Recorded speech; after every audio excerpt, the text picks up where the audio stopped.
Qabağında bir nəfər gedir. Güyəm indi bizi pusur. Hara qaçırsan ha qaqaş? Bura bax.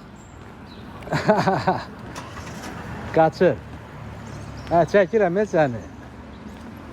Ay kişi. Qaçır bax. İsveçrə polisinə oca zəng vurmuşam.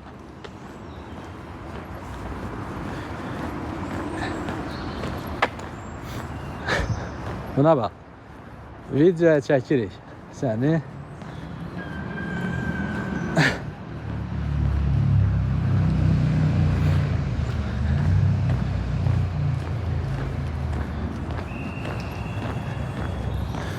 Öz də bilmir hara gedir.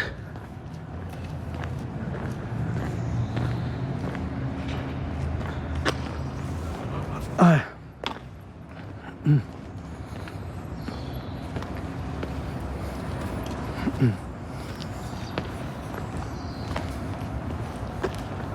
Salam.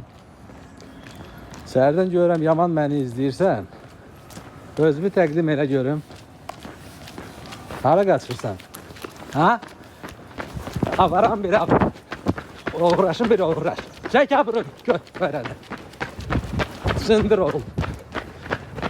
Sənin hara qaçırsan cındır. Səni bir də İlham Əliyev türkü cındırlar. Gəl benim. Hara qaçdınız? Cındır.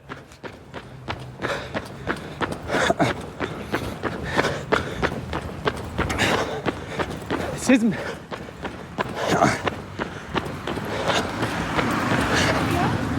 Yes, call to police.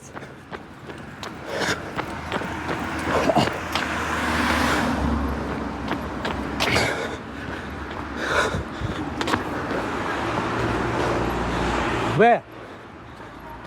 Huh? Who is this? Where? Police? It's okay.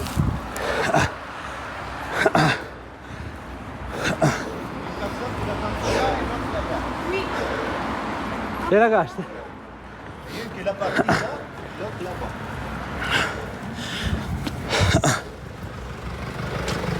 Where are you going?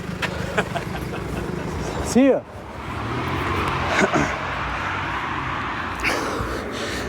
Dostlar, İlham Əliyevin qoduqları güya məni burada öz aləmlərində izləyirdilər. İsveçrə polisinə indi gedəcəm.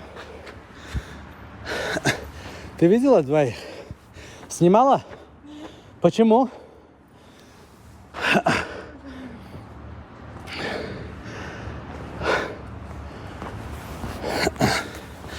Deməli dostlar,